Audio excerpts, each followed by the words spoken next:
শয়তানের মিশন হচ্ছে আমাদেরকে হতাশ বানানো। মুমিনের ডিকশনারিতে হতাশা নেই। আমাদের শান্তির ঘুম কেড়ে নিছে এই ডিভাইস। আল্লাহর দেয়া ফিতরাতকে ধ্বংস করার সবচেয়ে জঘন্যতম এই নতুন যে আইডিওলজি, এটা হচ্ছে ট্রান্স। আমাদের বোনদেরকে প্ররোচিত করা হচ্ছে, তাদের সামনে আইডিয়া হাজির করা হচ্ছে যে নারী যত বেশি নগ্ন হতে পারে সে তত বড় সাহসী নারী।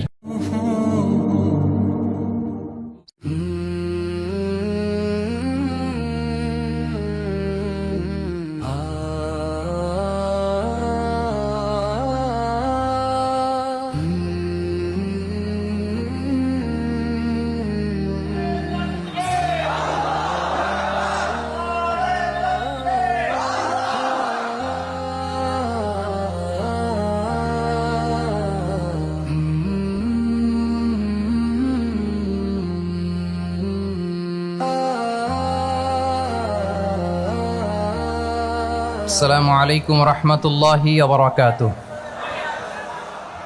নাহমাদুহু ওয়া নুসাল্লি আলা রাসূলিহিল কারীম, আম্মা বা'দু, ফাআউযু বিল্লাহি মিনাশ শাইতানির রাজীম। বিসমিল্লাহির রহমানির রহিম। আল ইয়াওমা আকমালতু লাকুম দীনাকুম ওয়া আতমামতু আলাইকুম নি'মাতি ওয়া রাদিতু লাকুমুল ইসলাম দীনা। সাদাকাল্লাহুল আযীম। আপনারা খুব চমৎকার সেমিনারের একটা টপিক নির্ধারণ করেছেন যে আধুনিক যুগে ইসলামিক লাইফস্টাইল। শুরুতে আমি ইসলামিক লাইফস্টাইল বলতে আসলে কি বোঝায় এই আইডিয়াটাকে, কনসেপ্টটাকে ক্লিয়ার করে আমি আমার মূল আলোচনায় যাব ইনশাআল্লাহ বিইذনিল্লাহ। খুব সহজে যদি বলি, ইসলামিক লাইফস্টাইল হচ্ছে যে লাইফস্টাইল কোরআন সুন্নাহ থেকে উৎসারিত এবং যে লাইফস্টাইল হচ্ছে এন্ডোর্সড বাই ইসলাম, যে লাইফস্টাইল আমাদের প্রিয় নবী মুহাম্মদ রাসূলুল্লাহ সাল্লাল্লাহু আলাইহি ওয়া আলিহি ওয়াসাল্লাম তিনি নিজে লিড করে দেখিয়েছেন আমাদেরকে। এটাই হচ্ছে ইসলামিক লাইফস্টাইল।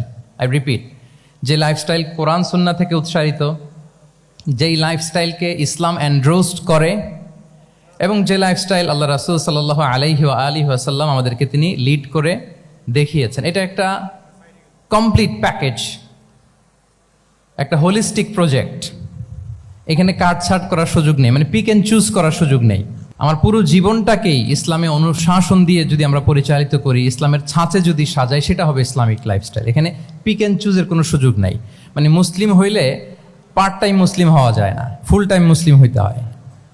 মানে জীবনের প্রতিটা অঙ্গনে ইসলামকে আমাদের প্র্যাকটিস করতে হবে, কারণ আমরা জানি ইসলাম মানে হচ্ছে কমপ্লিট সাবমিশন, হ্যাঁ, to the order of Allah, to the wish of Allah. কোনো যদি কিন্তু তবে ছাড়া আল্লাহর আদেশের সামনে নিজেকে উজাড় করে দেওয়ার নাম হচ্ছে ইসলাম। আই রিপিট, আমি আবারও বলছি, কোনো যদি কিন্তু তবে ছাড়া আল্লাহর অর্ডারের সামনে নিজেকে সঁপে দেওয়ার নাম কি? ইসলাম। সবাই বলুন তো, আল্লাহর আদেশের সামনে কোনো যদি কিন্তু তবে ছাড়া নিজেকে সাবমিট করা, এই সাবমিসিভ অ্যাটিটিউডের নাম কি? সবাই বলুন তো। তাহলে আপনি পিক অ্যান্ড চুজ করতে পারবেন না যে এটা আমার ভাল লাগে, এটা আমার সাথে যায়, সো আমি এটা নিলাম, এটা আমার সাথে যায় না, সো এটা থেকে আমি দূরে থাকলাম। তাইলে এটা ইসলামিক লাইফস্টাইল হলো না। এই কনসেপ্টটা কি ক্লিয়ার সবার কাছে? এটা একটা total package, it's a total project, it's a holistic program. আপনি আপনার সুবিধা মতো এখানে কাটছাট করতে পারবেন না, নিলে পুরোটাই নিতে হবে।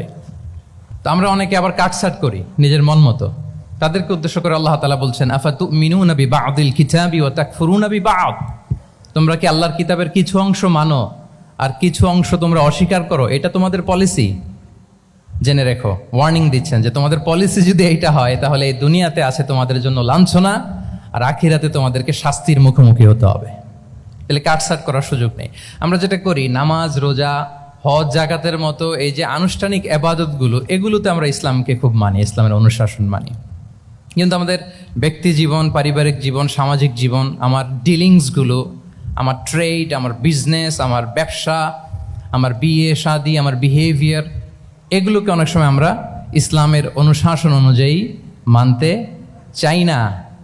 এগুলোর ক্ষেত্রে আমরা অনেক সময় ইসলামের অনুগামী হই না। এইখানে একটা ঝামেলা রয়ে গেছে আমাদের। কিন্তু মূল কথা হচ্ছে, আপনি ইসলামকে মানলে দ্য টোটাল প্যাকেজ আপনাকে মানতে হবে। এখানে কাটছাট করার কোনো সুযোগ আছে বলেন তো? আওয়াজ করে বলেন, কোন কাটছাটের সুযোগ কি আছে? না, কারণ কমপ্লিট প্যাকেজ, কমপ্লিট প্যাকেজ। জীবনের প্রতিটি অঙ্গনকে ইসলামের অনুশাসন দিয়ে সাজানো, বা জীবনের প্রতিটি অঙ্গনে ইসলামকে অনুশীলন করার নামই হচ্ছে ইসলামিক লাইফস্টাইল। মূলত ইসলামই একটা lifestyle. Islam is not merely a set of beliefs and rituals, rather it's a lifestyle. ইসলাম নিজেই একটা lifestyle that emphasizes justice, spirituality, integrity and modesty. আপনি যদি নিতে চান আপনাকে পুরোটাই নিতে হবে, তাহলে কাটছাট করার সুযোগ নেই। এটা হচ্ছে প্রথম, the first and foremost reminder tonight, যে ইসলাম একটা টোটাল প্যাকেজ, একটা কমপ্লিট প্রোগ্রাম, একটা হোলিস্টিক প্রোগ্রাম। এখানে পিক অ্যান্ড চুজ করতে পারবো না আমরা। আপনি যদি আমাকে ইসলামী লাইফস্টাইলের উপরেই সেমিনারে কথা বলতে বলেন, I must say you have to take the entire package, পুরোটাই আপনাকে নিতে হবে। এই আইডিয়াটা ক্লিয়ার হয়েছে আমাদের সবার কাছে? সবার কাছে ক্লিয়ার তো? তাহলে পিক অ্যান্ড চুজ করবো নাকি? শুনি নাই সবার কাছ থেকে। পিক অ্যান্ড চুজ করা যাবে? কাটছাট করা যাবে? কিছু কিছু রুলস এন্ড রেগুলেশন আমার খুব ভালো লাগে, আমার জন্য খুব সুবিধা হয়, ওইটা নিলাম, বাকিগুলা কাটছাট করে দিলাম।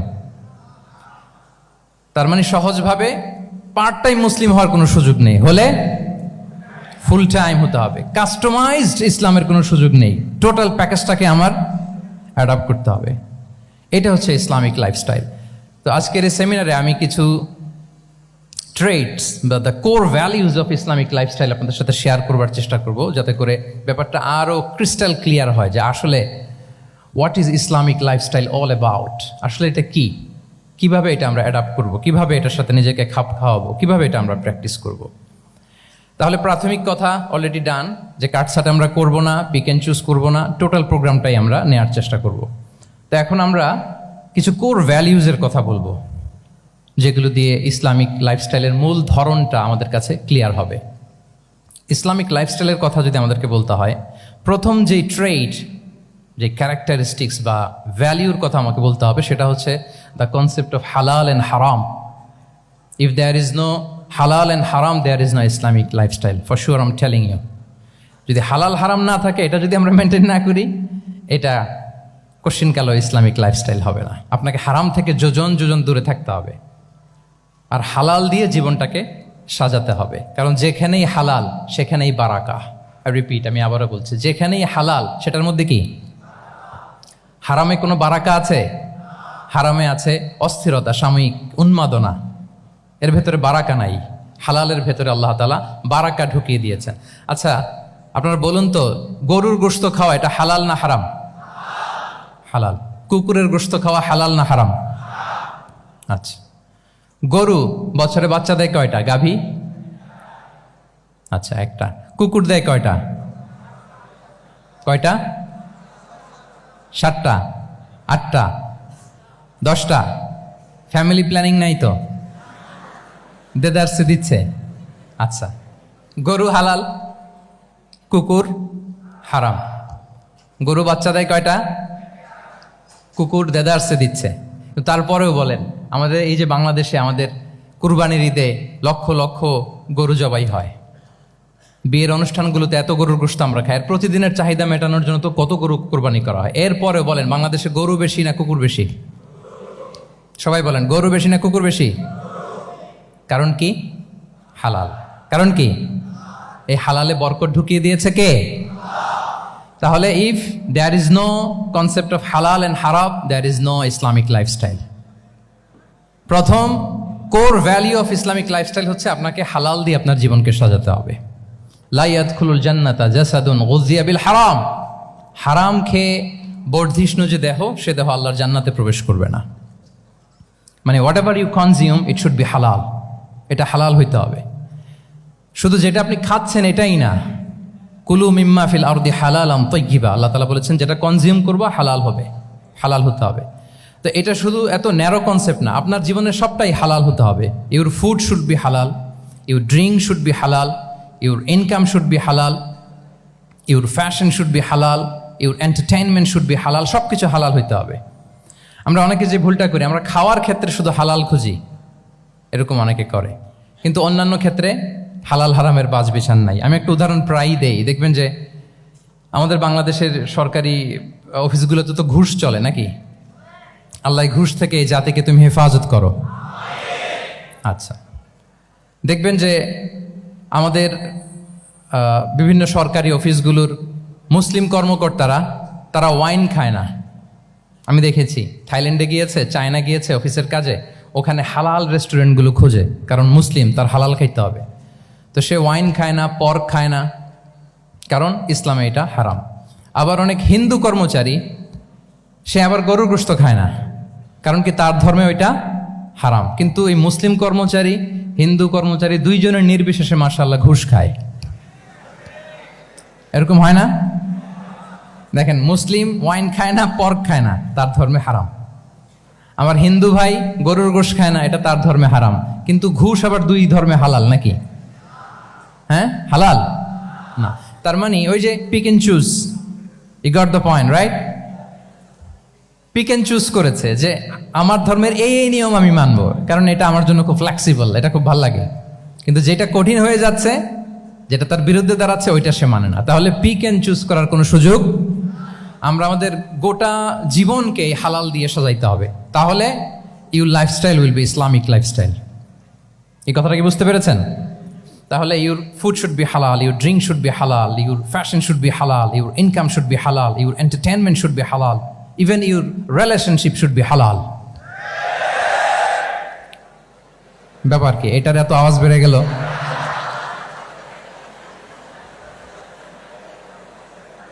এটা কমন পড়ে গেছে নাকি?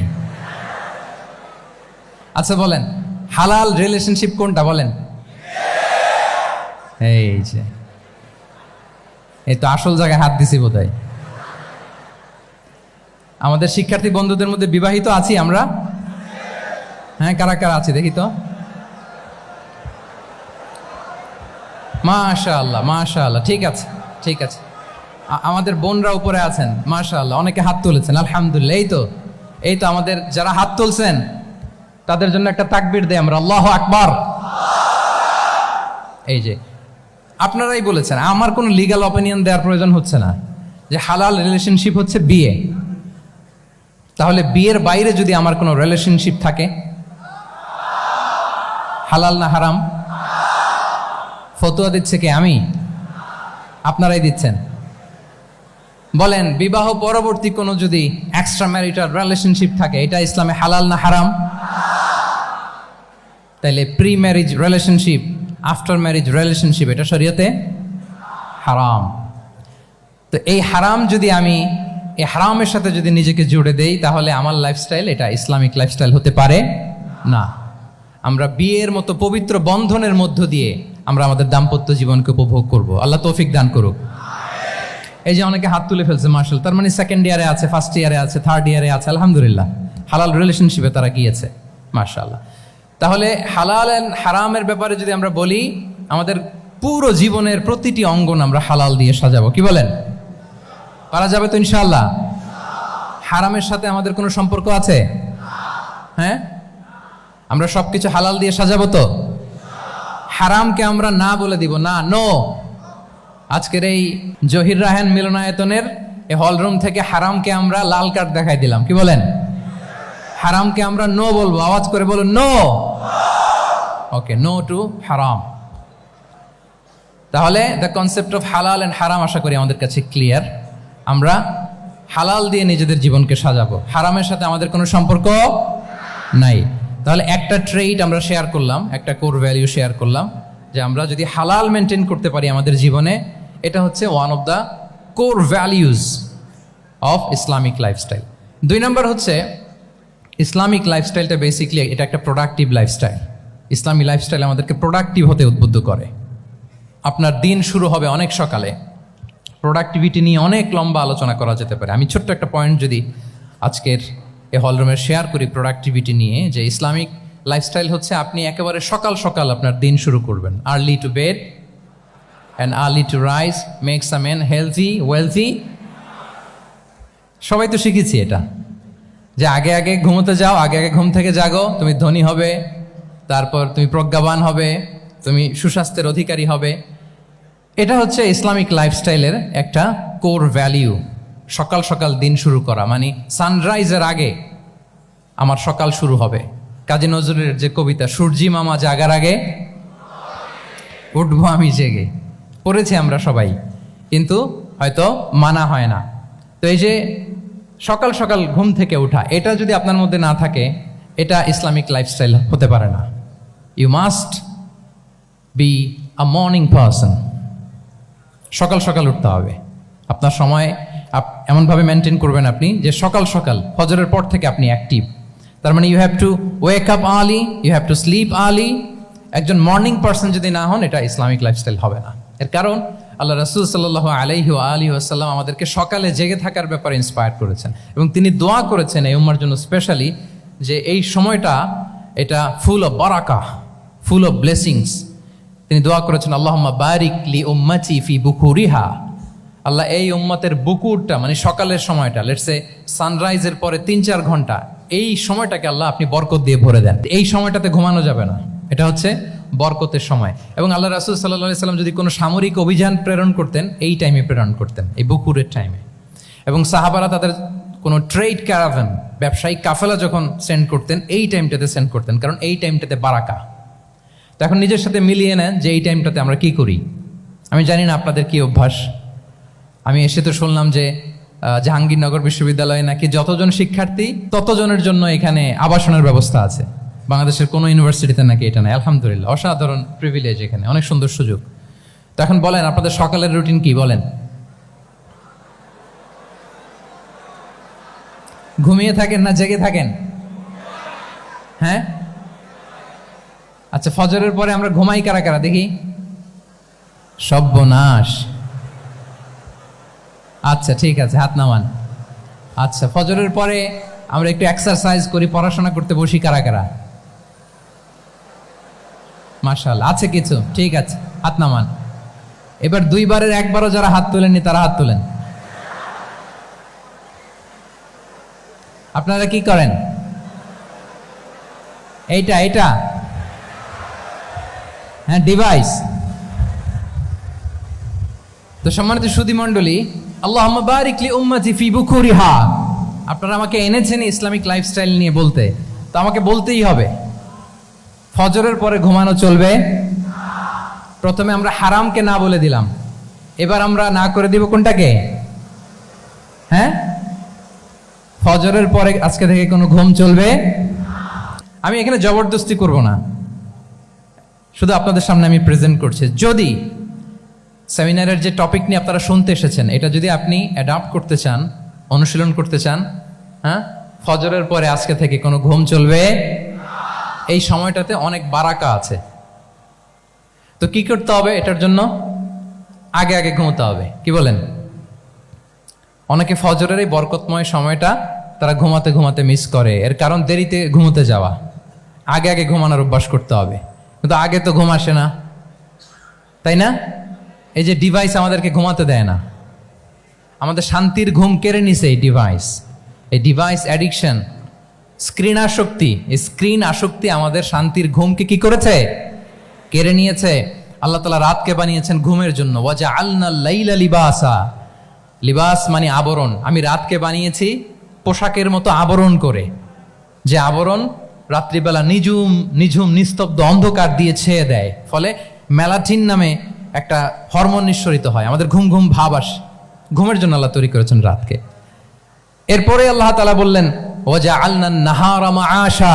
আর দিনকে বানিয়েছি আমি প্রাণ চঞ্চল করে, দিনে আমরা কাজ করব। তাহলে রাতে আগে আগে ঘুম, আর দিনের বেলা আল্লাহ তাআলা আমাদেরকে কাজ করার জন্য সৃষ্টি করেছেন। কিন্তু এই সাইকেলটাকে আমরা ঘুরাই ফেলছি। রাতে যত দেরি করে আপনি ঘুমাবেন, সকালে ঠিক তত দেরি করে আমাকে উঠতে হয়, ঠিক কিনা বলেন? তাহলে ফজরের পর বকুর পিরিয়ড অফ টাইমটাকে কাজে লাগাতে হলে রাতে আমাদেরকে আগে ঘুমাতে যেতে হবে। রাতে কি করতে হবে? আগে ঘুমোতে যেতে হবে। তাহলে 1 নম্বরে কি বললাম? কনসেপ্ট অফ হালাল এন্ড হারাম। 2 নম্বরে বললাম প্রোডাক্টিভিটি। ইসলামিক লাইফস্টাইল হচ্ছে একটা প্রোডাক্টিভ লাইফস্টাইল। এটা মেনটেন করতে হলে প্রোডাক্টিভিটির অনেক কথা। একটা কথা হচ্ছে সকাল সকাল আপনার দিন শুরু করুন।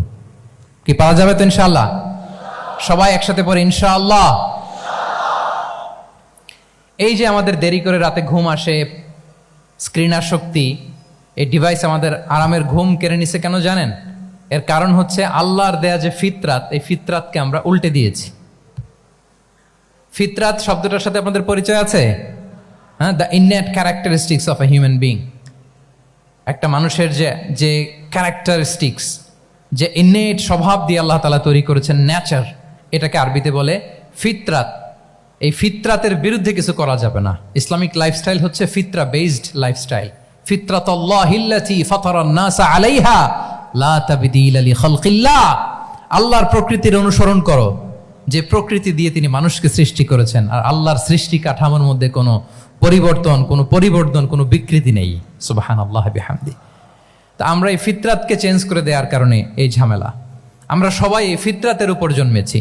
কুল্লু মাউলুদিন ইউলাদু আলাল ফিতরা ফাআবাওয়াহু ইউহাউবিদানি আও ইউনাসসিরানি আও ইউমাজ্জিসানি। প্রতিটি নিউ বর্ন বেবি তারা ফিতরাতের উপর জন্মায়, মানে নবজাতক সন্তান ইসলামের উপর জন্মায়।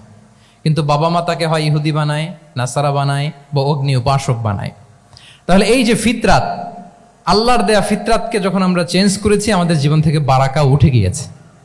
ফিতরাতকে যদি আরো সহজ করে আমি আপনাদেরকে বুঝাই, তাহলে ফিতরাত হচ্ছে যা কিছু স্বাভাবিক, যা কিছু কল্যাণকর, যা কিছু ভালো, তাই ফিতরাত। আই রিপিট, সুপ্রিয় শিক্ষার্থী বন্ধুরা, ফিতরাত হচ্ছে যা কিছু স্বাভাবিক, যা কিছু ভালো, যা কিছু কল্যাণকর, তাই কি? তাই ফিতরাত। এই যে এখন আরবি কোন মাস চলছে বলেন তো? রজব। এই রজব মাসের ২৬ তারিখ দিবাগত রাত্রে আল্লাহ রাসূল সাল্লাল্লাহু আলাইহি ওয়াসাল্লাম ঊর্ধ্ব জগতের একটা ভিজিটে গিয়েছিলেন। আমরা জানি না সবাই? হ্যাঁ, ইসরা মেরাজের কথা আমরা জানি।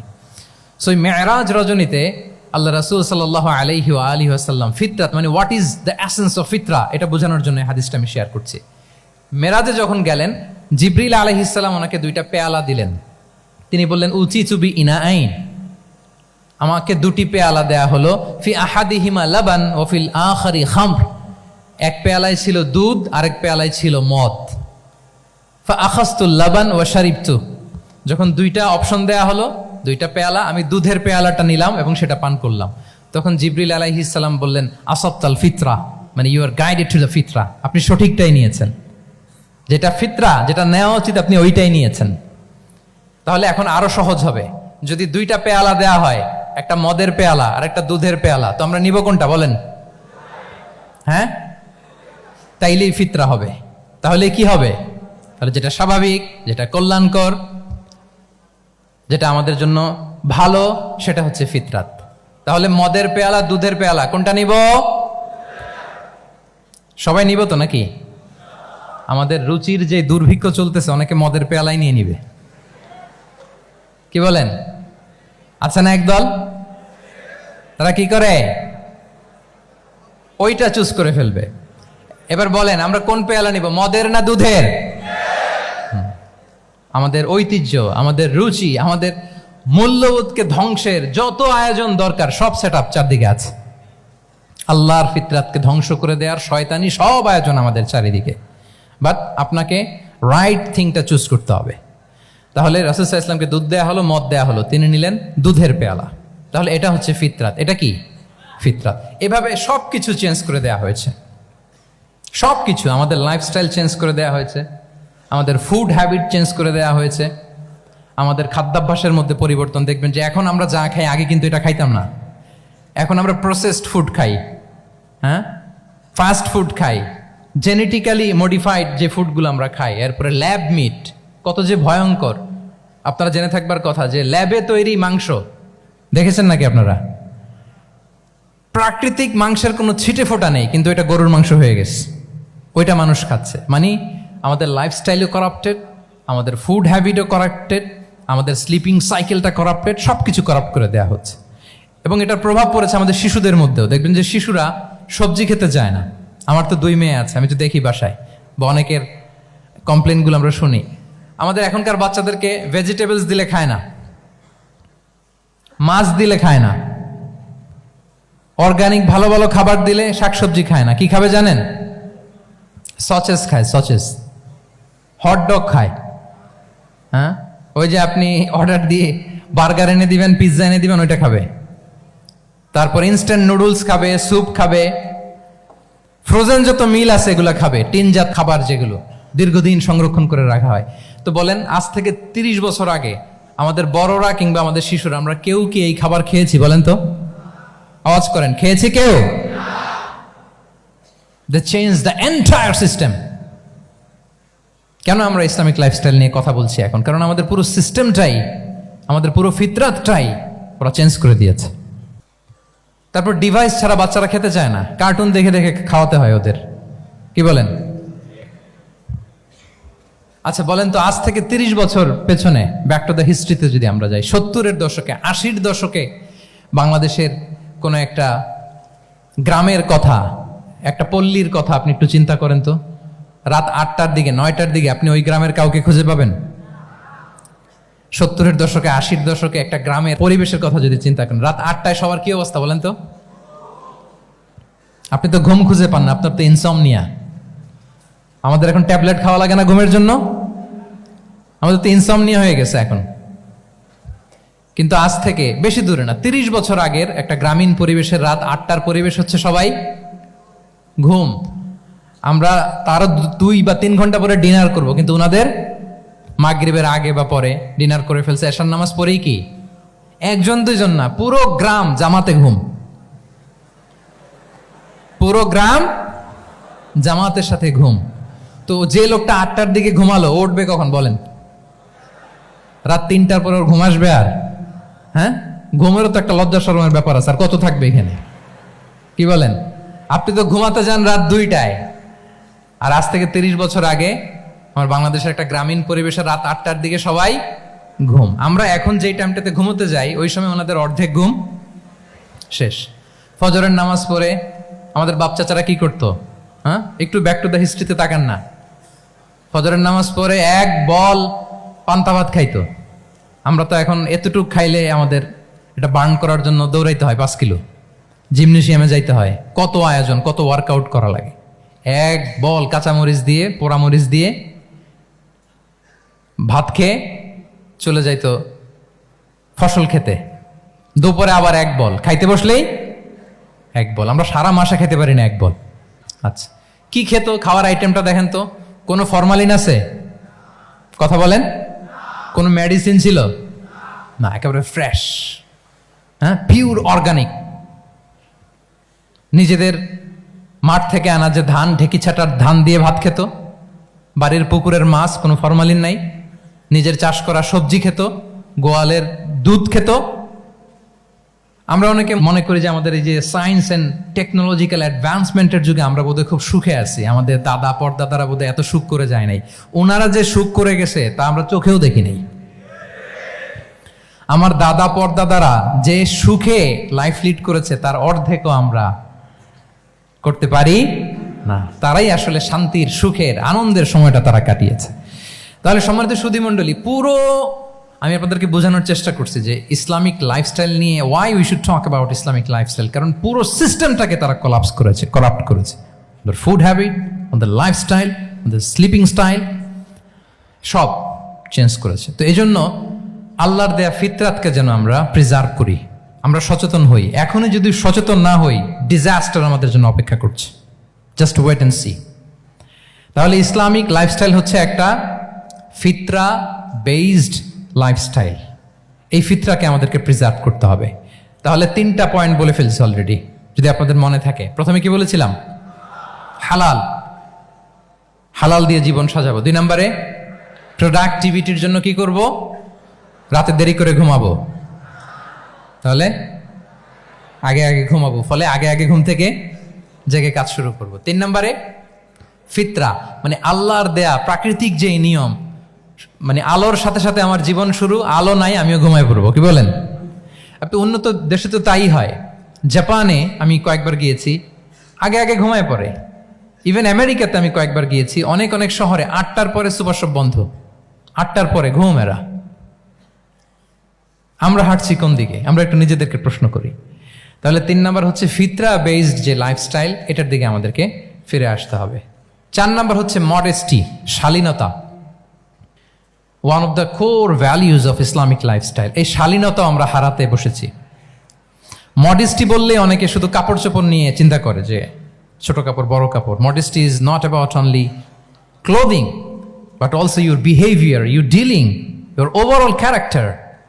শুধু আপনি মডেস্টি, শালীনতা বললে কাপড় চোপড় নিয়ে চিন্তা করবেন না। এটা আপনার মডেস্টি ইন ইউর স্পিচ, আপনার কথার মধ্যেও শব্দ চয়নে মডেস্টি থাকতে হবে, আপনার বিহেভিয়ারে মডেস্টি থাকতে হবে, আপনার ডিলিংসে মডেস্টি থাকতে হবে। এই শালীনতা আমরা হারাচ্ছি। তার বিপরীতে আমাদের সমাজে অশ্লীলতার প্রসার হচ্ছে, লাজুকতা হারিয়ে যাচ্ছে। লাজুকতা, লজ্জা শরম থাকা, এটা যে কত বড় নেয়ামা, যেই জাতি একবার এটা হারিয়ে ফেলে আর কোনো কিছু দিয়ে জোড়াতালি দিয়ে এটা তারা রিভাইভ করতে পারে না।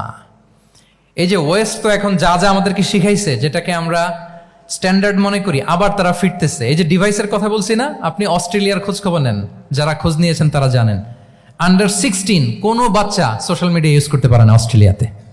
1 মাস অ্যাপ্লাই করে, কান্ট্রি ওয়াইড অ্যাপ্লাই করে দেখায় ফেলছে। Facebook, including Facebook, WhatsApp, Twitter, TikTok, 10টা অ্যাপস যেগুলো বাচ্চাদের মধ্যে এডিকশন নিয়ে আসে, এগুলো সব বন্ধ। জানেন এই নিউজটা? জানেন? মানে ফিরতেছে, উল্টা ফিরতেছে। এই যে শালীনতার কথা আমরা বলি, এটা হারাচ্ছে। রাসূল সাল্লাল্লাহু আলাইহি ওয়াসাল্লাম বলেন, যার শালীনতা নাই, ইযা লাম তাস্তাহি ফাসনা মা শি'তা, যখন তোমার লজ্জা শরম থাকবে না, যা মনে চায় তাই করো। শিশু মোহাম্মদ চলে গেল সেই বনু সাদে, ছোট্ট মোহাম্মদ কাঁদে না কখনো, ক্ষুধা লাগলেও কাঁদে না, ব্যথা পেলেও কাঁদে না। কিন্তু ছোট্ট মোহাম্মদের প্রাইভেটসের জায়গা থেকে কাপড়টা যখন সরে যেত, শিশু মোহাম্মদ কেঁদে দিত। সুবহানাল্লাহ, শালীনতা। ইযা লাম তাস্তাহি ফাসনা মা শি'তা। রাসূল সাল্লাল্লাহু আলাইহি ওয়াসাল্লাম বলেছেন, যদি তোমার লজ্জা শরম না থাকে, লজ্জা শরমের মাথা যদি তুমি খাও, তুমি সব করতে পারবা, তোমাকে দিয়ে সব সম্ভব। তাহলে এই শালীনতা, এটা অনেক বড় নেয়ামা। সম্মানিত বন্ধুরা, আজকে দিনকে দিন আমাদের সমাজ থেকে শালীনতা হারিয়ে যাচ্ছে, লাজুকতা হারিয়ে যাচ্ছে। নারী পুরুষ উভয় দিক থেকে, বিশেষ করে আমাদের বোনদেরকে টার্গেট করা হয়েছে। নারীদেরকে, আমাদের বোনদেরকে, তাদেরকে প্ররোচিত করা হচ্ছে, তাদের সামনে আইডিয়া হাজির করা হচ্ছে যে নারী যত বেশি নগ্ন হতে পারে, সে তত বড় সাহসী নারী। বলেন, আমাদের সমাজে পত্রপত্রিকা আপনারা দেখেন না এটা? যে নারী নিজেকে যত এক্সপোজ করবে, সে তত বড় কি সাহসী নারী, এই তকমা তাকে দেয়া হচ্ছে। এটা টোটাল কমপ্লিট শয়তানের একটা মিশন। শয়তানের প্রথম মিশন হচ্ছে বনি আদমকে বিবস্ত্র করা। কি করা? আল্লাহ তাআলা আদম আলাইহিস সালাম, হাওয়া আলাইহিস সালামকে বলেছিলেন যে নিষিদ্ধ গাছ যেও না, খেও না। শয়তানের প্ররোচনায় খেয়ে ফেলেছিলেন, সাথে সাথে জান্নাতের পোশাক খুলে পড়েছে। তার মানে শয়তানের প্রথম মিশন হচ্ছে মানুষকে কি করা? নগ্ন করা। মানুষকে কি করা? নগ্ন করা। তাহলে আমাদের বোনদেরকে এমন ভাবে তাদের সামনে উপস্থাপন করা হচ্ছে, প্ররোচিত করা হচ্ছে, এবং বলা হচ্ছে নগ্নতার পথে যে বেশি হাঁটে সে নাকি তত সাহসী নারী। নাউযুবিল্লাহি মিন যালিক। তাহলে এই যে মানব জাতিকে বস্ত্রহীন করা, এটা শয়তানের একটা মিশন। তার বিপরীতে ইসলাম নারীকে সম্মান দিয়েছে, সম্মান করেছে। যে ঘরে প্রথমে কন্যা জন্মায়, খায়রুকুম মান বুখিরা বিল উনসা, সে ঘরটাকে আল্লাহ তাআলা বরকতময় করে দেয়। 2 সন্তান তো 2 জান্নাতের দরজা ওপেন। 2 কন্যা সন্তান, 3 কন্যা সন্তান তো 3টা জান্নাতের দরজা ওপেন। সুবহানাল্লাহ। স্ত্রী হয়ে যখন ঘরে যাবে, যে ব্যক্তি তার স্ত্রীর কাছে সেরা, পরিবারের কাছে সেরা, সে সবার কাছে সেরা, সে আল্লাহর কাছে সেরা। সুবহানাল্লাহ। এবং কোন মা যদি সন্তান জন্ম দিতে যে মারা যায়, কিয়ামতের দিন আল্লাহ তাআলা ওই মাকে শহীদদের কাতারে দাঁড় করাবেন। আর যদি সেফলি সন্তান ভূমিষ্ঠ হয়, আল্লাহ বলে মায়ের পায়ের নিচে ওই সন্তানের বেহেশত। সুবহানাল্লাহ। কিভাবে নারীর স্টেটাস, মর্যাদাকে ইসলাম বাড়িয়েছে। এবং এই যে ইসলাম যে নারীকে যে ভিআইপি হিসেবে কনসিডার করে, হ্যাঁ, ইসলামের দেয়া নারীর ড্রেস কোড নিয়ে আমাদের অনেকের কত কথা, কত ক্রিটিক। এটা কেন করে? কারণ Islam consider women as a queen. ইসলাম তো নারীকে রানী হিসেবে কনসিডার করে। কি হিসেবে বলেন? আচ্ছা বলেন, যে কুইন হবে, যে রানী হবে, তার একটা স্পেশাল ড্রেস কোড থাকবে না? তার একটা স্পেশাল প্রোটোকল থাকবে না? রানীর সাথে কি যা মনে চায় তা করা যায়, দেখা করা যায়, তার কাছে যাওয়া যায়? আল্লাহু আকবার। কারণ ইসলাম চায় নারীদের জন্য পৃথিবীটা নিরাপদ হোক। ইসলাম চায় নিজ গৃহে বা কর্মক্ষেত্রে নারীরা নিরাপদ থাক। ইসলামের যত ভ্যালিউজ আছে, যত রুলস এন্ড রেগুলেশন আছে, এটা আমাদের ভালোর জন্য, মানব জাতির কল্যাণের জন্য। তাহলে এই অশ্লীলতা থেকে আমাদের যোজন যোজন দূরে থাকতে হবে। If you talk about Islamic lifestyle, আমাদেরকে শালীনতা, মডেস্টি ফিরিয়ে আনতে হবে। You have to maintain modesty. আমি যদি আরো ডিপে যাই, দেখেন এই যে প্রত্যেকের হাতে এক একটা করে পর্ন হাব হয়ে গেছে এখন, হয়েছে না? পর্নোগ্রাফির সয়লাভ, বিকৃত যৌনাচারের সয়লাভ। এখন নতুন নামে নতুন মোড়কে এলজিবিটি আমাদের সমাজে নানা মোড়কে আমাদের সামনে উপস্থাপন করা হচ্ছে। শুনেছেন না এগুলো? আপনারা নাম শুনেছেন? এই যে ট্রান্স, নাম শুনছেন না? নিজের দেহ কাটাকাটি করে দিব্যি পুরুষ, 4 সন্তানের বাবা, এখন হঠাৎ করে বলে যে আমি মনে মনে নারী, তো সোসাইটি যেন আমাকে নারী স্বীকৃতি দেয়। বায়োলজিক্যালি দিব্যি নারী, 3 সন্তানের মা, এখন বলে যে এখন আমি মনে মনে ভাবতেছি পুরুষ, তো আমাকে পুরুষ হিসেবে তুমি কনসিডার করো। আল্লাহর দেয়া ফিতরাত, এই যে বলছে উল্টায় ফেলতেছে, এই ফিতরাতকে ধ্বংস করার সবচেয়ে জঘন্যতম এই নতুন যেটা বাজারজাত করা হচ্ছে যে আইডিওলজি, এটা হচ্ছে ট্রান্সজেন্ডারিজম। অধিকারের মোড়কে, তাও আসতেছে কিভাবে, কিসের মোড়কে বলেন তো? রাইটসের কথা বলে, যে এটা একটা রাইটস। এজন্য সম্মানিত সুধীমণ্ডলী, শালীনতার কোনো বিকল্প নেই। If you want to take care of yourself, if you want to take care of your family, your society, you have to maintain modesty. কোনো বিকল্প নেই, সাবধান হইতে হবে আমাদেরকে। তাহলে 4 নম্বরে কি? শালীনতা, মডেস্টি। শালীনতা হচ্ছে ইসলামিক লাইফস্টাইলের ভূষণ। এখন পরিকল্পিতভাবে এই শালীনতার কবর রচনা করা হচ্ছে আমাদের সমাজে। আপনারা কি রাগ করতেছেন? কথা ক্লিয়ারলি বুঝতে পারতেছেন? আমি যদি রয়ে শয়ে কথা বলি তা বুঝতে পারবেন আপনারা? ক্লিয়ারলি মেসেজগুলো আমি আপনাদের সামনে পৌঁছে দিচ্ছি। তাহলে কয়টা গেল? 4টা। হালাল, প্রোডাক্টিভিটি, প্রিজার্ভিং ফিতরা, এন্ড ফাইনালি মডেস্টি। 4টা কাভার। 5 নম্বরে হচ্ছে ইসলামিক লাইফস্টাইল যদি আমরা মেনটেন করি, we must have to be optimistic, hopeful, আশাবাদী হইতে হবে। মুমিনের ডিকশনারিতে হতাশা নেই। আমরা হতাশ হই না, আমরা নিরাশ হই না, আমরা ভরসা রাখি এক মহান সত্তার উপর। আওয়াজ করে বলুন, তিনি কে? শয়তানের মিশন হচ্ছে আমাদেরকে হতাশ বানানো। আমি স্টেজে ওঠার আগে সম্মানিত স্যার বলতেছিলেন যে আপনি একটু আশাবাদী করবেন আমাদের নারী শিক্ষার্থীদের ব্যাপারে, আমাদের ছেলে শিক্ষার্থীদের ব্যাপারে। কয়েকটা ইস্যু স্যার বললেন যে কিছু ফ্রাস্ট্রেশন তাদের মধ্যে কাজ করে। আজকে আপনাদের ডিকশনারি থেকে ফ্রাস্ট্রেশনকে একেবারে অমিট করে দিয়ে যাব। বলেন, বিশ্বাসীদের ডিকশনারিতে হতাশা বলে কোনো শব্দ আছে? ফ্রাস্ট্রেশন আছে? কারণ শয়তানের মিশন হচ্ছে আমাদেরকে হতাশ বানানো। কি বানানো? শয়তান আমাদেরকে আশাবাদী করতে চায় না, সে চায় আমরা যেন হতাশ হই। আমি ভুল করেছি, পাপ করেছি, অন্যায় করেছি, তো শয়তান সেই পাপের সাগরে আমাকে হাবুডুবু খাওয়াতে চায়, বলে আরে অনেক ভুল হয়ে গেছে, অনেক দূর তুই চলে এসেছিস, আর আল্লাহ তোকে ক্ষমা করবে না, থাক এখানেই থাক, করতে থাক। এরকম শয়তান টেম্পটেশন দেয়, প্রভোকেশন করে। কিন্তু শয়তান জানে না যে আল্লাহর রহমতের দরিয়া কত বড়। শয়তানের মিশন হচ্ছে আমাদেরকে হতাশ বানানো, আর আল্লাহর বাণী আমাদের হৃদয়ে আশা জাগায়, আশাবাদী করে তোলে। আল্লাহর এই কিতাবের, কোরআনের প্রতিটি আয়াতে পরতে পরতে পাবেন আপনি মোটিভেশন, ইন্সপিরেশন। আল্লাহু আকবার। লা তাহজান ইন্নাল্লাহা মা'ানা। মনকে তুমি বুঝিয়ে বলো আল্লাহ আছেন আমার সাথে। জাহাঙ্গীরনগর বিশ্ববিদ্যালয়ের আমার সুপ্রিয় শিক্ষার্থী বন্ধুরা, এই বাক্যটি নিজের জীবনের জন্য, নিজের জীবনের সাথে সেট করে নেন। মনকে তুমি বুঝিয়ে বলো আল্লাহ আছেন আমার সাথে। বিপদে আপদে, আমাদের লাইফে আপস এন্ড ডাউনস থাকে, সব মুহূর্তে আমরা এই কথাটা খেয়াল করব যে কেউ যদি আমাকে হেল্প করার জন্য নাও থাকে, এক মহান সত্তা আছে, তিনি কে? আল্লাহ রাসূল সাল্লাল্লাহু আলাইহি ওয়াসাল্লাম, আবু বকর রাদিয়াল্লাহু তাআলা আনহু গারে সাউরে হিজরতের রাতে লুকিয়ে আছেন।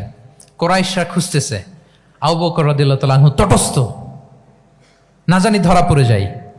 তিনি বলছেন কুরাইশরা আমাদের এত পাশ দিয়ে যাচ্ছে, একটু মাথা নিচু করলে দেখে ফেলবে আমাদের। রাসূল সাল্লাল্লাহু আলাইহি ওয়াসাল্লাম বললেন যে ভয় পেও না। আবু বকর, তুমি কি ভেবেছো আমরা এখানে গুহাতে 2 জন? না না, এই গুহায় আমরা 2 জন নই, আমাদের সাথে একজন মহান সত্তা আছে। তিনি কে? আমরা 3 জন এখানে। লা তাহজান ইন্নাল্লাহা মা'ানা।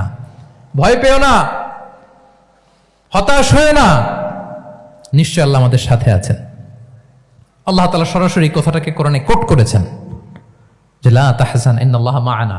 তাহলে সুপ্রিয় বন্ধুরা, এই বাক্যটা আমাদের খেয়াল রাখতে হবে যাদের মধ্যে ফ্রাস্ট্রেশন কাজ করে, যে মনকে তুমি বুঝিয়ে বলো কে আছেন আমার সাথে?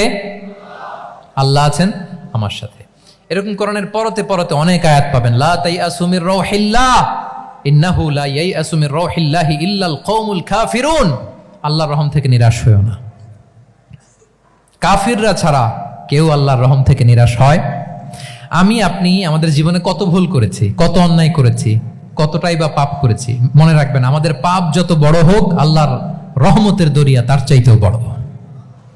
ইন্না মাআল উসরি ইউসরা ফাইন্না মাআল উসরি ইউসরা, and verily with every hardship there is an ease. প্রত্যেক কষ্টের পরেই থাকে স্বস্তি। এই বাক্যগুলো কি আপনাকে মোটিভেশন দেয় না? এই কথাগুলো কি আপনাকে চাঙ্গা করে না?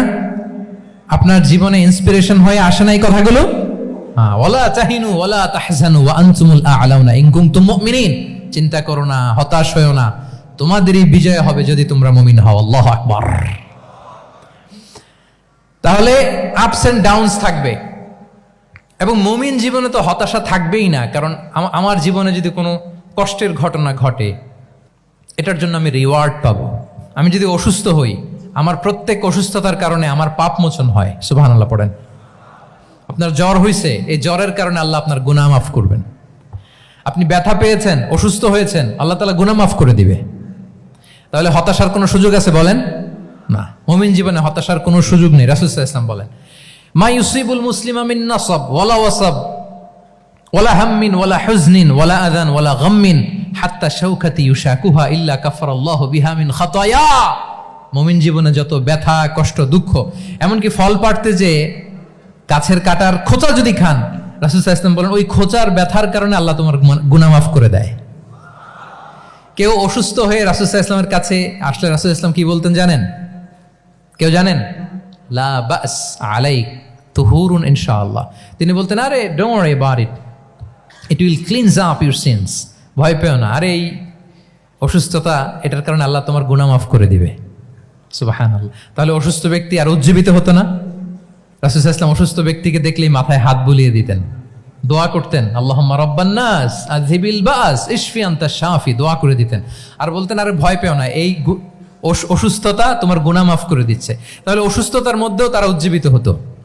আমরা মানুষকে আশাবাদী করব, ভয় দেখাবো না। অসুস্থ মানুষকে ভিজিট করতে গেলে আপনারা কি করেন? ভয় দেখান নাকি? না, আশাবাদী করবেন। বলবেন যে আরে কি অসুস্থতা, আপনার দেখে অনেক সুস্থ লাগতেছে, বলতে পারবেন না? কিন্তু আমরা কি করি? কেউ অসুস্থ হইলে ওই অসুস্থতায় সবচেয়ে কষ্ট পেয়ে যে মারা গেছে তার হিস্ট্রি বলা শুরু করি।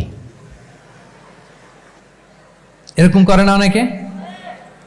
ধরেন যে একজন ক্যান্সারের পেশেন্টকে দেখতে গেছেন, এইবার যে আপনার কোন খালা ক্যান্সারে কিভাবে ধুকে ধুকে মরছিল, ওই হিস্ট্রি আপনি বয়ান দিতে শুরু করছেন। বেচারা বাঁচবে? যা একটু সুস্থ ছিল ওইটাও তো অসুস্থ বানাই দিচ্ছেন। কি বলেন? তাহলে ইসলাম আমাদেরকে আশাবাদী করে। প্রিয় ভাই এবং বোনেরা, কি করে? আশাবাদী করে। আমরা যদি আমাদের কোনো প্রিয়জনকে হারাই, আমরা আশাবাদী হয়েই হারাই, কারণ তাকে আমি চিরকালের জন্য হারাচ্ছি না। আপনি আপনার আব্বাকে হারাচ্ছেন, তো কি হয়েছে? বাপ হারায় তো কাঁদবে নাস্তিক। কি বলেন? নাস্তিকদের তো মরার পরে নাকি আর কিছু নাই। হ্যাঁ, দেখবেন আপনাদের সামনে সামনে অনেক কিছু বলে যে কিছু নাই, যা দেখি না বিশ্বাস করি না। একা একা যখন মৃত্যুর পরে কি হবে চিন্তা করে ওর দম বন্ধ হয়ে আসে। ইসলাম মানুষকে আশাবাদী করে। দেখেন আমরা কত দূর দেখি, কত দূর ভাবি। আমার দাদা মারা গেছে, এটা আমার কোনো টেনশনেরই কারণ না, কারণ আমি সবসময় ভাবি আমার দাদাকে আমি ওপারে যেয়ে পাবো। আমার আব্বাকে আমি হারিয়েছি তো ওপারে পাবো। আমার বন্ধুকে আমি হারিয়েছি, কাছের বন্ধুটা যে আমার জন্য খুব ইন্সপিরেশন ছিল, সাময়িক বিচ্ছেদ এটা আমাদের জন্য, কারণ আমরা ওই জগতে বিশ্বাস করি। আল্লাহু আকবার। তাহলে হতাশা আমাদের ডিকশনারিতে আজকে থেকে রাখা যাবে। ইসলামিক লাইফস্টাইল যদি মেনটেন করতে চান, you have to be optimistic. Clear কথাটা?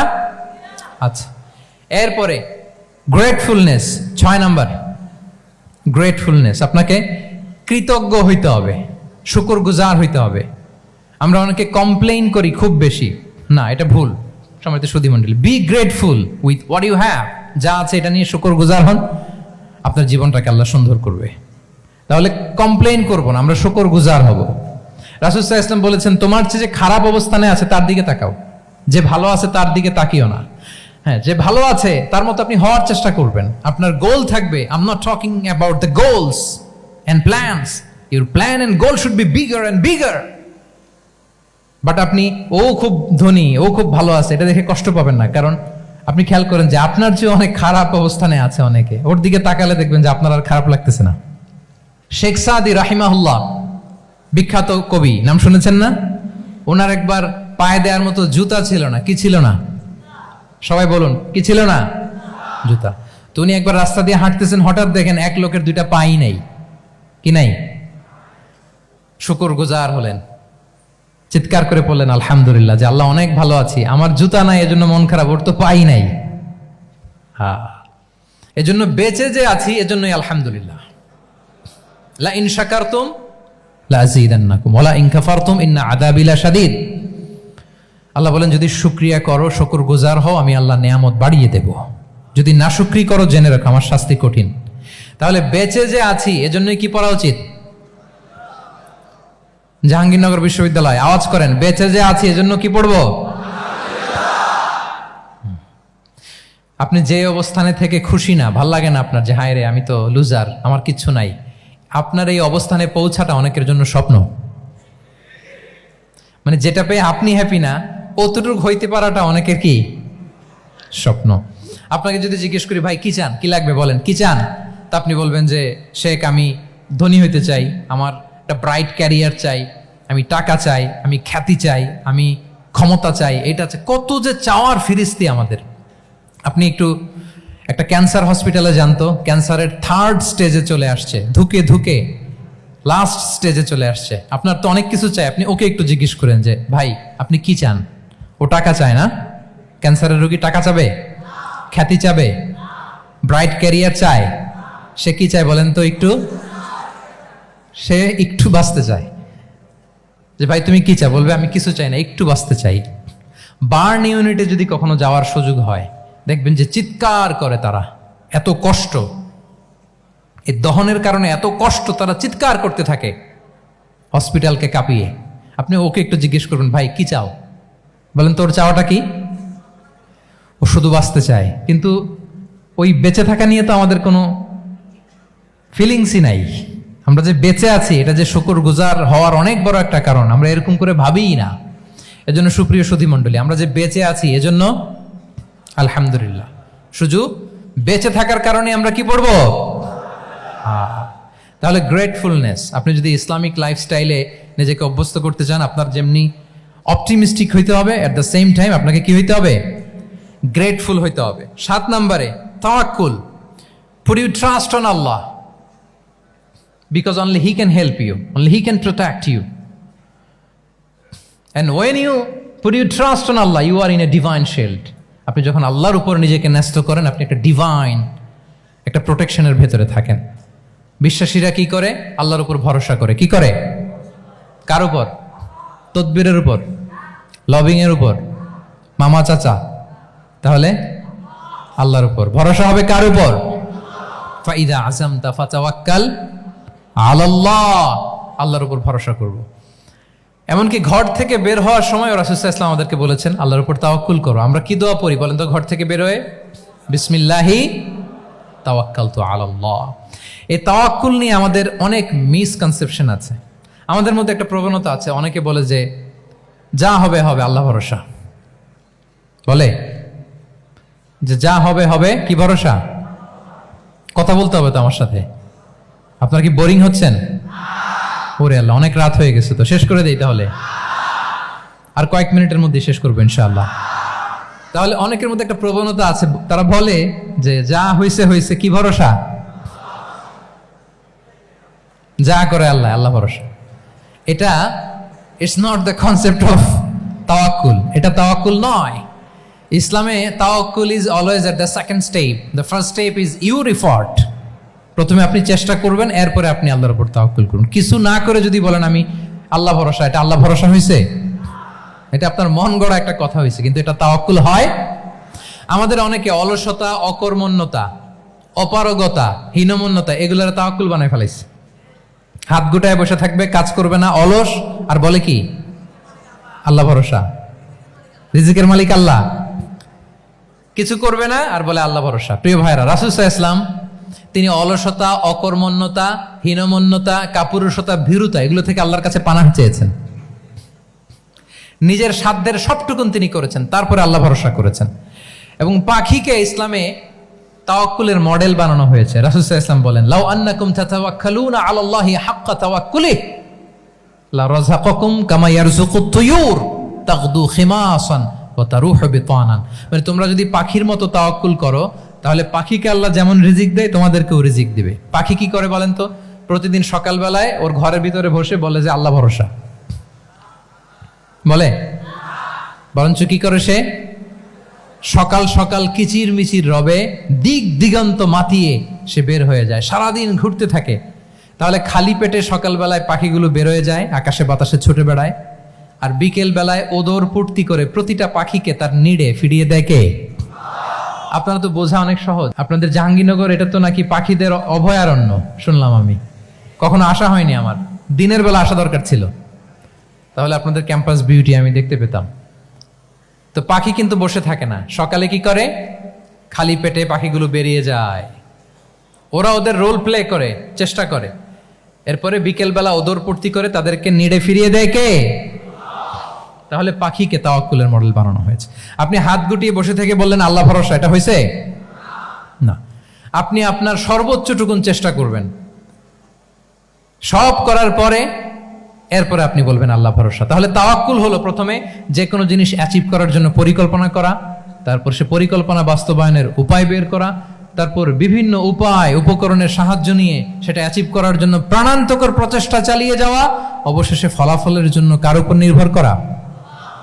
দিস ইজ কল্ড তাওয়াক্কুল। এখন আমি কিছুই করলাম না, বললাম যে যা করে আল্লাহ, তাওয়াক্কুল হয়েছে তো না?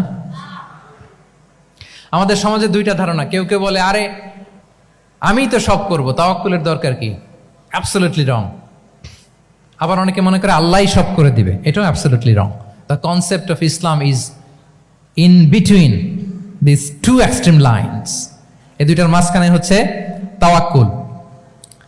তাহলে তাওয়াক্কুলের মেকানিজম হচ্ছে আমার সাধ্যের সবটুকুন আমি করব, তারপরে আল্লাহ সাহায্য আসবে, সেজন্য আমি তাওয়াক্কুল করব। আপনারা মুসা আলাইহিস সালামের ঘটনা জানেন। উনি যখন বনি ইসরায়েলকে নিয়ে লোহিত সাগরের সামনে আসলেন, ফেরাউন তার সৈন্য নিয়ে ধাওয়া করলো, আল্লাহ তাআলা সাথে সাথে কি রাস্তা বানাই দিলেন নাকি? সাগরের মাঝখানে না। আল্লাহ বললেন আনিদ্রিব বিআসাকাল বাহর, লাঠি দিয়ে একটা বাড়ি মারো সাগরে। মুসা আলাইহিস সালাম বাড়ি না মারলে তো আল্লাহ রাস্তা বানাতে পারতেন না, না পারতেন না? পারতেন, কিন্তু এটা তাওয়াক্কুলের মেকানিজম নয়। ওনাকে বলেছেন বাড়ি মারো, উনি লাঠি দিয়ে বাড়ি মারলেন, বিশাল রাস্তা হয়ে গেল। মারিয়াম আলাইহিস সালাম যখন ঈসা আলাইহিস সালামকে ডেলিভারি করলেন, ক্লান্ত শ্রান্ত ক্ষুধার্ত, কি খাবেন? আল্লাহ তাআলা বললেন ওয়াহুজ্জি ইলাইকি বিজিযইন নাখলাতি তুসাকিত আলাইকি রুতাবান জানিয়া, মানে মারিয়াম একটু কষ্ট করে উঁচু হয়ে পাশে একটা খেজুর গাছ আছে, ওটা ডাল ধরে টান দাও, টসটসে পাকা খেজুর পড়বে নিচে, ওটা খাও। উনি টান না দিলে আল্লাহ এমনি অটোমেটিক্যালি পাঠাতে পারতেন না খেজুর? আল্লাহ পাঠাননি। তাহলে এই পৃথিবীর সিস্টেম হচ্ছে আপনাকে কষ্ট করতে হবে, আপনার রোলটা আপনাকে প্লে করতে হবে। ইসলামে তাওয়াক্কুল is always at the second step, the first step is your effort. আপনাকে চেষ্টা করতে হবে, তারপরে আপনি তাওয়াক্কুল করবেন, তাহলে এটা প্রপার তাওয়াক্কুল হবে। তাহলে এখন থেকে হাত গুটিয়ে বসে থেকে আল্লাহ ভরসা বলবেন? আমরা এটা ভুল করে ফেলি। রাসূল সাল্লাল্লাহু আলাইহি ওয়াসাল্লাম, ওনার কাছে আল্লাহ সাহায্য আসতো, জিবরিল আলাইহিস সালাম আসতো, তারপরেও কখনো তিনি নিজের ভাগ্য আল্লাহর হাতে ছেড়ে দিতেন না। আমাদের মতো যা করে আল্লাহ ভরসা বলে কখনো নিজের ভাগ্য আল্লাহর হাতে ছেড়ে দিতেন, বরং নিজের সাধ্যের সবটুকুন দিয়ে তিনি চেষ্টা করতেন, তারপর তিনি ভরসা করতেন কার উপর? আপনি হিজরতের ঘটনাটা দেখেন। আল্লাহ যেদিন বললেন যে আজ রাতেই তুমি আর আবু বকর হিজরত করো, রাসূল সাল্লাল্লাহু আলাইহি ওয়াসাল্লাম ওই দিন দুপুরবেলা আবু বকর রাদিয়াল্লাহু তাআলা আনহুর ঘরে গেলেন। তিনি কখনো দুপুরবেলা বেরোন না, তিনি কখনো মাস্ক পরে বেরোতেন না। সেদিন তিনি মাস্ক পরে বেরোলেন, খারাজা মুতাকান্নিয়ান, মুখ ঢেকে বেরোলেন।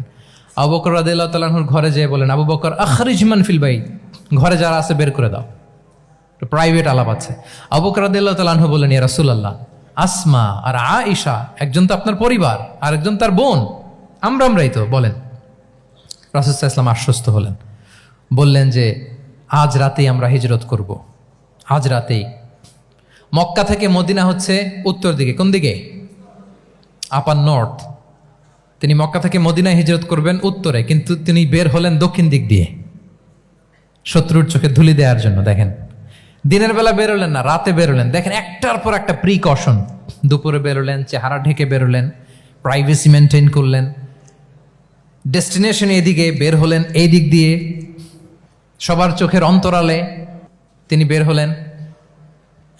এবং তিনি আবু বকর রাদিয়াল্লাহু তাআলা আনহুকে বললেন, সবাই যেই পথে মদিনা যায় আমরা কিন্তু ওই পথে যাব না, ক্যারাভানগুলো যেই পথে যায় ওই পথে না, সাওয়াহিলি একটা আনইউজুয়াল রুট ধরে আমরা যাব, সাগরের পার ঘেঁষে ঘেঁষে, যাতে ওরা বুঝতে না পারে। এই জন্য আবু বকর রাদিয়াল্লাহু তাআলা আনহু একজনকে ভাড়া করলেন, আব্দুল্লাহ ইবনে উরাইকেত নামে, যে আনইউজুয়াল রাউটটা চিনে, যে সাগরের পাশ ঘেঁষে চলে যাওয়া পথ দিয়ে মক্কা থেকে রাসূল সাল্লাল্লাহু আলাইহি ওয়াসাল্লামকে মদিনায় পৌঁছায় দেবে। 2টা উট তিনি 2 মাস ধরে এটাকে নার্চারিং করে রাখলেন। 3 দিন আবু বকর রাদিয়াল্লাহু তাআলা আনহু এবং রাসূল সাল্লাল্লাহু আলাইহি ওয়াসাল্লাম গারে সাউরে অবস্থান করলেন 3 দিন, যাতে করে বুঝতে পারেন যে মক্কায় তাদের ব্যাপারে কি বলা হয়। এবং আবু বকর রাদিয়াল্লাহু তাআলা আনহুর ছোট্ট ছেলে আব্দুল্লাহকে অ্যাসাইন করা হলো যে, আব্দুল্লাহ, তুমি তো ছোট মানুষ, তুমি প্রতিদিন মক্কার বাজারে যেয়ে শুনবা যে আমাদের ব্যাপারে কুরাইশরা কি বলে। নিশ্চয়ই তারা তন্ন তন্ন হয়ে আমাদেরকে খুঁজবে, না পেয়ে ওরা কি কি পলিসি নেয় এটা এসে আমাদেরকে জানাবা। সুবহানাল্লাহ। ছোট্ট আব্দুল্লাহ মক্কার বাজারে কে কি বলে শুনে গোয়েন্দার মতো করে, স্পাইয়ের মতো করে সে তথ্যগুলো নিয়ে, খাবার নিয়ে গারে সাউরে প্রতিদিন ইনফরমেশন পাস করে আসতো, আবার খাবার দিয়ে আসতো। আচ্ছা বলেন তো, এই ছোট্ট আব্দুল্লাহ যেই পথে যায়, মরুভূমির উপরে তার ফুটপ্রিন্ট আছে না, আব্দুল্লাহর ফুটপ্রিন্ট। তো কোরাইশরা তো তন্ন তন্ন হয়ে রাসূল সাল্লাল্লাহু আলাইহি ওয়াসাল্লামকে খুঁজতেছে, ডানে বায়ে সামনে পেছনে সব জায়গায়। তারা যদি আব্দুল্লাহর ছোট্ট পায়ের ছাপ পায় আর সেটাই যদি ফলো করে, তাহলে ডিরেক্টলি তারা কোথায় যেয়ে পৌঁছবে? রাসূল সাল্লাল্লাহু আলাইহি ওয়াসাল্লামের কাছে, গারে সাউরে। আল্লাহ রাসূল সাল্লাল্লাহু আলাইহি ওয়াসাল্লাম কি করলেন? আবু বকর রাদিয়াল্লাহু তাআলা আনহু কি করলেন? আমির ইবনে ফুহায়রা নামে আরেকটা লোককে অ্যাসাইন করলেন, যে 3 দিনের জন্য আব্দুল্লাহ যখন তথ্য নিয়ে খাবার দিয়ে চলে যাবে, আমির ইবনে ফুহায়রা, তোমার কাজ হচ্ছে যেই পথ দিয়ে আব্দুল্লাহ হেঁটেছে এই পথ দিয়ে তুমি আমাদের ছাগলগুলোকে একটু চড়াই দিবা। তাহলে ওখানে ওই বাচ্চার আর ফুটপ্রিন্ট থাকবে না, ওই ছাগলগুলোর পায়ের ছাপ থাকবে। অনেক লম্বা ঘটনা, এরকম একটার পর একটা প্রিকশন আল্লাহ রাসূল সাল্লাল্লাহু আলাইহি ওয়াসাল্লাম এবং আবু বকর রাদিয়াল্লাহু তাআলা আনহু ওনারা নিয়ে তারপরে হিজরতের পথে রওনা হয়েছেন। এবং যখন রওনা হয়েছেন, রাসূল সাল্লাল্লাহু আলাইহি ওয়াসাল্লাম ডানে বায়ে তাকান না, তিনি কোরআন তেলাওয়াত করছিলেন। হি ওয়াজ রিসাইটিং দ্য কোরআন, কারণ now he is in the state of তাওয়াক্কুল। এখন তিনি তাওয়াক্কুল করতেছেন। তাহলে বলেন তো, তাওয়াক্কুল কি শুরুতে না শেষে? তারপরে কতটা শেষে? আপনার চেষ্টা, আপনার তদবির, আপনার লবিং, আপনার এফর্ট, আপনার সাধ্যের নাগালে থাকা সব কিছু উজাড় করে দেওয়ার পরে আপনি বলবেন তাওয়াক্কালতু। আমরা করি কি? আমরা কি করি? আল্লাহ ভরসা। ভাই কি প্ল্যান আপনার? হুজুর আল্লাহ ভরসা। এবার বলেন, এটা হয়েছে? এটা কি আসলে দ্য প্রপার কনসেপ্ট অফ তাওয়াক্কুল হয়েছে প্রিয় ভাই এবং বোনেরা? হয় নাই। কারণ তাওয়াক্কুল is always at the second step. The first step is your effort. আপনি আপনার সাধ্যের সবটুকু করবেন, তারপর কি করবেন? ক্লিয়ার? সব শেষ। কথা হচ্ছে, আপনি যদি ইসলামিক লাইফস্টাইল মেনটেন করতে চান, আপনাকে উম্মাহ সেন্ট্রিক অ্যাটিটিউডের অধিকারী হইতে হবে। উম্মাহ সেন্ট্রিক। আমাদের মুসলিম উম্মাহ একটা দুঃখী উম্মাহ, নেতৃত্বহীন উম্মাহ, বলিষ্ঠ নেতৃত্বের অভাবে এদিক থেকে লাথি মারলে আমরা এদিকে যাই, এদিক থেকে মারলে এদিকে যাই। শুধু একটা স্ট্রং লিডারশিপের অভাব, ঠিক কিনা বলেন? এই যে আমাদের রোহিঙ্গা ভাইয়েরা 1 মিলিয়ন আসছে, 10 লাখ, এখন বোধহয় 2 মিলিয়ন প্লাস হয়ে গেছে বা 3 মিলিয়ন হয়ে গেছে। আমি গত মাসে গিয়েছিলাম রোহিঙ্গা ক্যাম্পে দেখার জন্য তাদের কি অবস্থা। এমন মানবতার জীবনযাপন তারা করতেছে। ধর্মে তারা কোন ধর্মের বলেন তো? আমাদের ভাই, আমাদের বোনেরা, তাদের কোনো সলিউশন নাই। কাশ্মীরের ভাই বোনদের কি অবস্থা দেখেন তো। আর গাজার অবস্থা নাই বা বললাম। পাখির মতো গুলি করে মারা হয়েছে, মসজিদ ধ্বংস করা হয়েছে, এমনকি খ্রিস্টানদের গির্জা ধ্বংস করা হয়েছে। একটা লিডারশিপের, একটা স্ট্রং লিডারশিপের অভাবে আজকে আমাদের এই অবস্থা। এই জন্য আপনি যদি ইসলামিক লাইফস্টাইলের কথা বলেন, অফকোর্স আপনাকে উম্মাহ সেন্ট্রিক মেন্টালিটির হতে হবে। এই দুঃখী উম্মাকে নিয়ে আপনার প্রজেক্ট থাকতে হবে। আমরা আমাদের নিজেদের শক্তি, সম্ভাবনা, ঐতিহ্য এগুলো একেবারে ভুলতে বসেছি। আমরা যে যোদ্ধা ছিলাম, আমরা যে বিজয়ী ছিলাম, আমরা বেমালুম ভুলেই গিয়েছি। জ্ঞান বিজ্ঞানে একসময় আমরা লিড দিয়েছি, ঠিক কিনা বলেন? আমাদের জাবির ইবনে হাইয়ান ছিল, আমাদের আল বিরুনি ছিল, আমাদের আল ইদ্রিসি ছিল, আমাদের আল ফারাবি ছিল। এই নলেজ এখন ওয়েস্টে ট্রান্সফার হয়েছে, সেই নলেজ আবার ট্রান্সফার হয়ে আমাদের করতলগত একদিন হবে ইনশাআল্লাহ। তো এই প্রজেক্ট তো আমাদের নাই, একদিন যে আমাদের হাতে আসবে, হুজুর আল্লাহ ভরসা নাকি? শুধু আল্লাহ ভরসা বলে বসে থাকলে হবে? সেলফ সেন্টার্ড হওয়া যাবে না, উম্মাহ সেন্ট্রিক আমাদেরকে হইতে হবে। উম্মার জন্য আপনার হৃদয়ে একটা দরদ থাকতে হবে, অন্যের জন্য কাজ করার একটা মেন্টালিটি আমাদের গ্রো করতে হবে। যারা অন্যের জন্য করে তারা জানে যে এটাতে কি সুখ, কি মজা। আপনি অন্যকে দান করে দেখেন, একটা সুখানুভূতি আপনার মধ্যে কাজ করবে। এবং রাসূল সাল্লাল্লাহু আলাইহি ওয়াসাল্লাম বলেন, ওয়াল্লাহু ফি আউনিল আবদি মা দামাল আবদু ফি আউনি আখিহি। আল্লাহ তাআলা ততক্ষণ পর্যন্ত বান্দার সাহায্যে থাকে, ওই বান্দার, যতক্ষণ পর্যন্ত এই বান্দা তার ভাইয়ের সাহায্যে থাকে। এজন্য আমাদের প্রতিটি কাজে, পদক্ষেপে আমাদের নির্যাতিত ভাইয়েরা যেন তারা আমাদের চিন্তায় থাকে, তারা যেন আমাদের দোয়ায় থাকে, আমাদের সহযোগিতায় থাকে, এবং উম্মার জাগরণে যেন নিবেদিত হয় আমাদের সকল এফোর্ট, সকল প্রজেক্ট, সকল প্রচেষ্টা। কি পারা যাবে কিনা বলেন? উম্মার জন্য এরকম স্যাক্রিফাইসিং মেন্টালিটি আমাদের থাকার দরকার আছে না নাই বলেন? তাহলে উম্মাহ সেন্ট্রিক মেন্টালিটি আমাদের করতে হবে সম্মানিত সুধী মণ্ডলী। তাহলে ইসলামিক লাইফস্টাইল নিয়ে যদি আমরা কথা বলি, আমাদের উম্মাহ সেন্ট্রিক হওয়ার কোনো বিকল্প নাই। আমি যদি পুরো আলোচনার সামারি করি, তাহলে বলতে হবে, শুরুতে আমি যেটা বলেছিলাম যে এখানে পিক অ্যান্ড চুজ করে ইসলামিক লাইফস্টাইল অ্যাডাপ্ট করার আমাদের কোনো সুযোগ, মনে আছে যে কথা দিয়ে শুরু করেছিলাম? পিক অ্যান্ড চুজ করা যাবে মন মতো? না, পুরোটাই মানতে হবে। এবং মোস্ট লাইকলি 8টা core values of Islamic lifestyle আমি আপনাদের সাথে শেয়ার করেছি। একটু যদি রিকল করি, 1 নম্বরে কি বলেছিলাম বলেন তো? হালাল, হালাল মেনটেন করতে হবে, হারামের সাথে আমাদের কোনো সম্পর্ক। 2 নম্বরে প্রোডাক্টিভিটি। 3 নম্বরে ফিতরা বেসড লাইফস্টাইল হতে হবে। 4 নম্বরে মডেস্টি। 5 নম্বরে হতাশ হওয়া যাবে না, মনকে তুমি বুঝিয়ে বলো আল্লাহ আছেন আমার সাথে, অপটিমিজম। তারপরে আল্লাহর উপর ভরসা করা, গ্রেটফুলনেস। 7 নম্বরে কোনো কিছু না করে, হ্যাঁ, সব কিছু করার পরে, মাশাআল্লাহ, অ্যাবসলিউটলি রাইট আনসার। সব কিছু আমার সাধ্যের সবটুকুন করার পরে কি করব? কার উপর তাওয়াক্কুল করব, এবং আমরা উম্মাহ সেন্ট্রিক চিন্তা লালন করব, উম্মাহ কেন্দ্রিক। পারা যাবে তো? এই কোর ভ্যালিউজগুলো যদি আপনি মেনটেন করেন, this would be the Islamic lifestyle. সম্মানিত সুধী,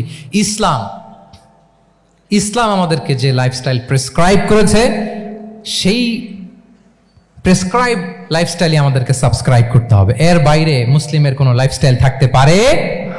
এর বাইরে অন্য কোনো লাইফস্টাইল আল্লাহর কাছে গ্রহণযোগ্য হতে পারে? আল্লাহ তাআলা আমাদের সবাইকে কথাগুলো বোঝার ও আমল করার তৌফিক দান করুন।